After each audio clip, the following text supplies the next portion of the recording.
Swagatam, Swagatam. Today, today we are going to read a few shlokas from Tantraloka. Tantraloka is maybe the most important work of Abhinavagupta, who lived in the 10th century, end of 10th century, beginning of 11th century. And so he discusses in this book has 8 volumes, but we are going to read only a few shlokas. And the book has 37 chapters. And each chapter deals with different topics. Mostly with yoga practice, most of the practice of yoga. And divided into, so the first chapter is introduction. The second chapter deals with the highest upaya, the supreme means of yoga. The third chapter that is actually anupaya, which means no need for any upaya, no need for any means. The third is Shambhala upaya, the third chapter. And then the fourth chapter is Shakta upaya, that mostly deals with mantra. And then the fifth chapter is anupaya, that begins with various ordinary yoga practices. And then this goes on, describes these practices until chapter 14, and then chapter 15 he begins to talk about initiation and rituals. But he interprets them in a very elevated way, not necessarily in the ordinary sense. So we are going to read from the 4th chapter, one small section. That it has, it could take a very long time to even read what I really have in mind. So, and it will also require a lot of explanation. So I will just, those shlokas that I gave you, to try to translate. Only 2 of you, Milan of course, didn't have time. And so this is shloka 181 and 182 actually 181b to 183. But I'm going to, after we finish this, I'm going to go on explaining a little bit more and read a few more shlokas that some of them are very interesting. So, okay, let's see if you have been successful, Dragica and Barica, in trying to trying to translate these words. They were not. Nothing, huh? Okay. It's not very easy, yes. Paramarsha svabhavatvad etasyaha yaha swayam dhvanihi sato uditaha saha evo uktaha paramam hardayam mahat. So the words, the shlokam, okay, it will require also a lot of explanation of various technical terms. So etasyaha means of this consciousness, paramarsha svabhavatvat, because the essential nature, the svabhava of this consciousness is paramarsha. If you remember last time I was talking about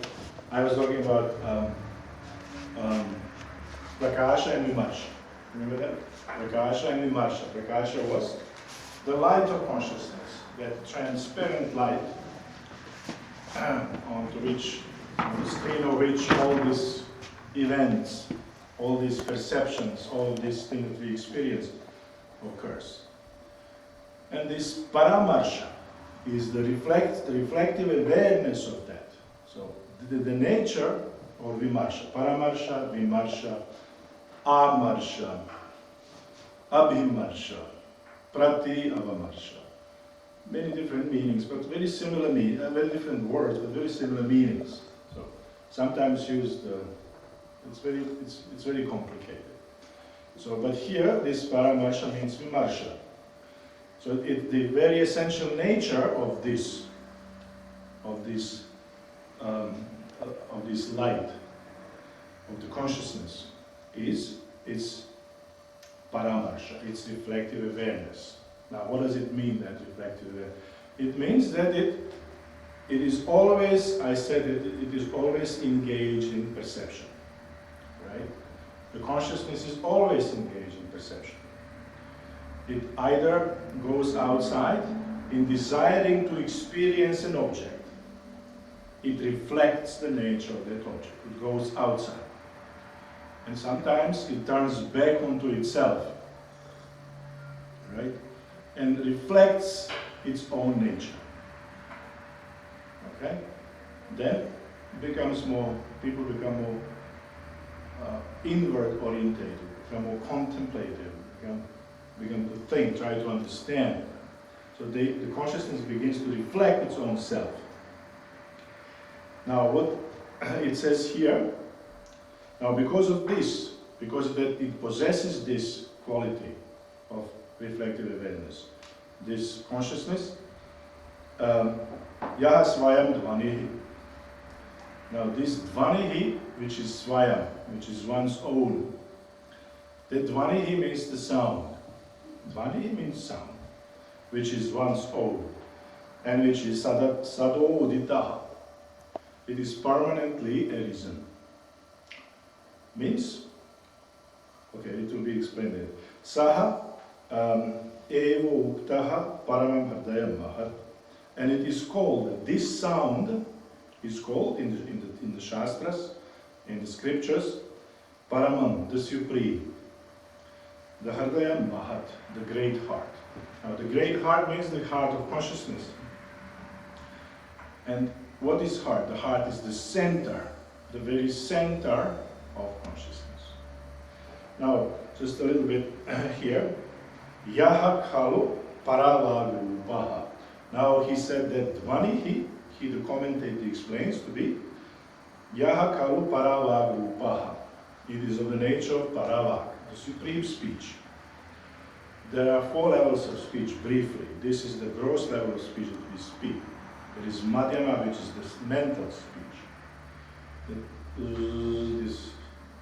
This keeps on going, vibrating in our mind. And then this is in the buddhi. And then there is one, pashyanti. That is, it's translated visionary. It is the 3rd level of speech, which is very subtle. It is almost nirvikalpa state, because free from thought. And then this parava, which is the supreme speech. So he said, Yaha kalu paravagupaha. Svaraso uditaha. Svaraso uditaha means, we had that in the other shloka the other day. Uditaha, udeti, vrshti udeti. Uditaha means to come up. Svarasaha. From its own self, from its own essence. It emerges spontaneously by itself. So that sound, it emerges spontaneously inside that awareness, inside that light. And it is aham paramarsha atma. And it is of the nature of the reflexive awareness of aham. Of aham. And then here there is one shloka quoted here that says that this sound, na asya ucharayita kachit, nobody is uttering that speech, that sound. It is uttered by nobody. And it is pratihanta na vidyate. And there is nobody who blocks it, who interrupts that sound. It is just continuously resounding. And svayam ucharate devaha. So devaha, the God, svayam ucharate, he is uttering it himself. Continuously. Praninam urasi sthitaha. Sthita. Praninam urasi in the chest. It abides in the very center of one's heart. This is the essence of one's life, it says. So Swayam, the interpretation, the commentary says, the Swayam Dvanihi. Swayam means ananya apekshatvena, with being not dependent on anybody else. That is the meaning of Swayam. Ataha eva, and therefore sada uditaha, permanently arisen. Sound. Okay, to take it. Now the next shloka. Hardaye Swami Varsho Asav Dravita Ashesha Vishwakaha Bhava Graha Adiparyanta Bhavi Samaya Samjnakaha Spandaha Saha Kathyate Shastre Svatmani Uchchalana Atmaka. The meaning of this is this Swayam Vimarsha, the Svavimarsha, that Vimarsha, this self-reflexive awareness, abides in the heart. Hardaye, Swami Varsho Asav, and it is Dravita Ashesha Vishwakaha. It is Dravita Ashesha Vishwakaha. It is instrumental in creating. Dravita means expanding. Ashesha Vishwakaha, instrumental in creating, expanding the whole universe. So it is Bhava, okay. Spandaha sa Katyati Shastre. In the Shastra, in the scriptures, it is called Spanda. And then more specifically, it is called by the name Samjaka, by the name of Samanya. So Samanya Spanda. There is Samanya Spanda and Vishesha Spanda. And it is Bhava Graha Adi Paryanta Bhavi. It follows Bhavi. Bhava Graha Adi Paryanta. Bhava Graha. The perception, Graha means perception of Bhava, of any object. Of any object. Adi Paryanta. Beginning Adi and at the end. So this happens at the beginning and at the end of the perception.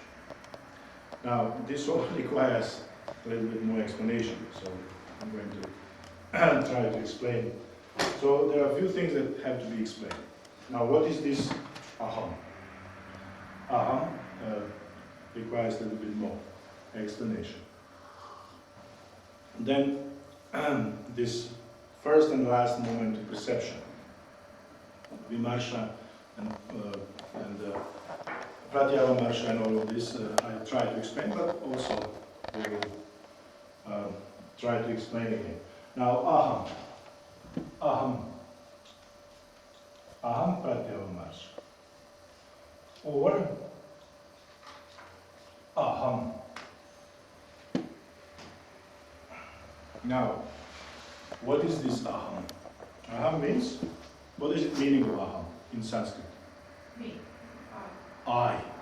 Means I. Aham means I. Now, interesting, and you see why it means I. Now,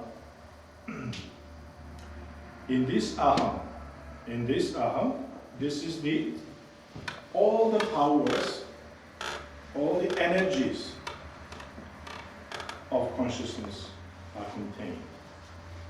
From A to Ha.